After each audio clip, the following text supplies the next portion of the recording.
Hi friends, నేను మీ సౌజన్య. చూస్తున్నారు కదా, మనం ఇంట్లోకైతే ఒకేసారి ఒక ట్రే ఎగ్స్ తెచ్చుకుంటాము. సో ఎండాకాలం మనం ఎగ్ ఎలా యూస్ చేయాలో చెప్తున్నాను. సో అన్ని ఎగ్స్ మనం ఒకేసారి ఫ్రిడ్జ్లో అయితే పెట్టలేం. కొన్ని ఎగ్స్ అయితే బయటే ఉంచేస్తాం. మరి ఏ ఎగ్స్ ఫ్రిడ్జ్లో పెట్టాలి, ఏ ఎగ్స్ అయితే బయట ఉంచుకోవాలి, ఎలా తెలుసుకోవాలో చెప్తాను చూడండి. ఇదైతే ఎండాకాలం మనం ఫస్ట్ చెక్ చేయాలి. ఎగ్ని పట్టుకొని నేను చూపిస్తున్నట్టుగా షేక్ చేసి చూడండి. షేక్ చేస్తున్నప్పుడు ఎప్పుడైతే కనుక సౌండ్ వస్తుందో ఆ ఎగ్ ఓల్డ్ది. సో ఫస్ట్ మనం అది యూస్ చేసేయటమే బెటర్. అండ్ ఏదైతే సౌండ్ రాకుండా ఉంటుందో ఆ ఎగ్ని మనం ఫ్రిడ్జ్లో పెట్టుకుంటే బెటర్. అండ్ సౌండ్ వస్తున్న ఎగ్ ఏదైతే ఉందో దాన్ని మోస్ట్లీ ఆమ్లెట్కే యూస్ చేయండి. కుక్ చేసి తినకుండా ఉంచితేనే మంచిది. సో నేనైతే క్రిస్పీగా ఆమ్లెట్ చేసే నా ప్రాసెస్ షేర్ చేస్తున్నాను చూడండి. సో సాల్ట్ వేసుకుంటాం ఫస్ట్. అండ్ అలాగే కారం, మేమైతే గుంటూరు మిర్చి యూస్ చేస్తాము, కొంచెం కారం ఎక్కువగానే ఉంటుంది. అండ్ తర్వాత కొద్దిగా పసుపు. సో నేనైతే పసుపు రెడీమేడ్ది యూస్ చేయను, ఎప్పుడూ మా అమ్మగారే నాకు పట్టి పంపిస్తారు అండ్ అత్తమ్మ కూడా పంపిస్తారు. సో నేనైతే అదే యూస్ చేస్తాను. అండ్ ఇదైతేనే ఫ్లేవర్ బాగుంటుంది.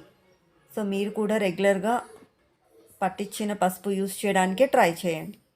అండ్ ఆఫ్టర్ దట్ ఎగ్ కంటే ముందు మనం కొంచెం ఆయిల్ వేసుకొని బాగా మిక్స్ చేసుకోవాలి. ఇలా చేయడం వల్ల మన ఆమ్లెట్ చాలా క్రిస్పీగా వస్తుంది. ఒకసారి అయితే ఇలా ట్రై చేయండి. ఆ తర్వాతే ఎగ్ బీట్ చేయండి. ఎగ్ వేసిన తర్వాత ఆనియన్స్ కావాలనుకునే వాళ్ళు ఆనియన్స్ కూడా యాడ్ చేసుకోవచ్చు. బట్ నేనైతే ఆనియన్స్తో ఆమ్లెట్ ఇష్టపడను, సో ఇలానే చేస్తాను. బాగా మిక్స్ చేసుకోండి. ఇలా మిక్స్ చేసుకున్న తర్వాత మనం ప్యాన్లో కొంచెం ఆయిల్ వేసుకోవాలి.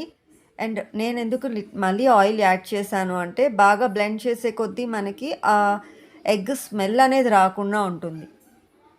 సో నా చూడండి, ప్యాన్ పెట్టేసి ఆమ్లెట్ అయితే వేసేసాను. ఫ్యూ మినిట్స్ మనం ఆమ్లెట్ వేసాక ప్లేట్ పెట్టి ఉంచటం వల్ల బాగా క్రిస్పీగా కుక్ అవుతుంది. అండ్ 2 మినిట్స్ మనం ప్లేట్ పెట్టేసి ఆ తర్వాత మనం చూస్తే ఆమ్లెట్ రెడీ అయిపోతుంది. ఒకసారి నేను చూపిస్తున్నాను చూడండి. ఇలా 1 మినిట్ ఉంచి తీసేసుకుంటే బాగుంటుంది టర్న్ చేసిన తర్వాత.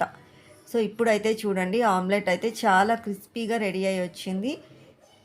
సో ఆయిల్ కూడా ఎక్కువ అబ్జార్బ్ చేయదు. మనం బిఫోరే ఆయిల్ కలపడం వల్ల మనం మళ్ళీ ఆయిల్ ఎక్కువ వేయాల్సిన పని కూడా ఉండదు. అండ్ ఆమ్లెట్ ఆయిలీగా కూడా అంత అనిపించదు. నచ్చితే ట్రై చేయండి. Thank you.